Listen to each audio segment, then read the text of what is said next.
បងប្អូនតពីបងត្រីនោះបានមកស្លោហើយហើយយកមកបងកន្លែងថ្មីទៀតដែរបាទកន្លែងថ្មីអានេះហុងហុងពហុទឹកទឹកទឹកនេះអាចលេងបានបងប្អូនតែតោះវាជ្រៅបន្តិចបើធំចាស់អាចលេងបានអត់អីទេមានកង់ឡានមានពងអីលេងទៅបដែតទៅក្រោមសុបាយសបាយដោយការយើងលេងនៅវត្តស្រង់អញ្ចឹងហងវត្តស្រង់អញ្ចឹងហៀបនេះទៅហូរទៅក្រោមតែជ្រៅទឹកនេះជ្រៅហើយចូល2ម៉ែត្រជាងនេះពងដល់ហូរគេពីហៀហុងនេះហុងលើហុងលើទៅទៀតបងត្រីលើកន្លែងបងត្រីស្ពានកន្លែងបងត្រី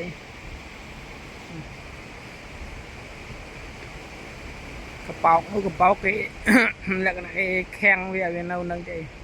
ខ្សែគេខាំងពីការត្រីវាជ្រោកនៅនឹងអញ្ចឹងទៅយើងបង់ទៅវាបានវាសដើមព្រិចហ្នឹងហើយឥឡូវមកបង់កន្លែងថ្មីមួយទៀតហើយបង់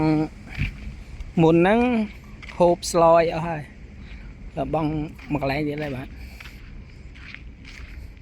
តែនេះក៏មានទេសភាពវាស្រែដែរនេះពិសិដ្ឋម្លប់នេះអាចដុតត្រីអាំងត្រីបានអង្គុយខ្លែមអង្គុយអីមកអេមនៅវាស្រែទឹកជ្រក់ស្រូវហើយមានគោមានក្របីអីយកមកចងអស់ហើយទឹកជ្រក់ស្រូវហើយ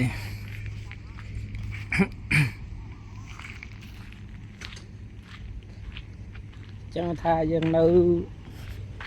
ស្រុកស្រែជនបទវាខុសពីនៅទីក្រុងទេសភាពធម្មជាតិអូល្អអត់អូ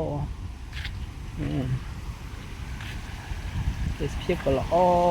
ធម្មជាតិក៏ស្រស់គ្រាវខៀវប្រងយ៉ាងណានេះទឹក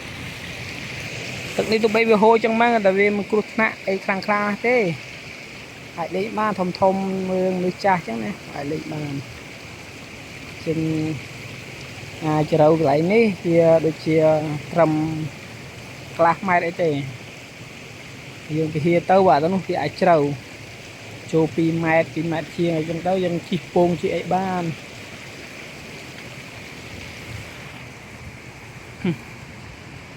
ទេសភាពស្រែចម្ការយើងដើមព្រិចអានេះដើមផ្កាកវ៉ាន់តែថ្ងៃនេះខែនេះវាអត់មានផ្កាទេអាហ្នឹងក៏អូពេប្រលប់អាហ្នឹងសើព្រៃព្រិចបាទគុណច្រើនណាស់បានជួយទូ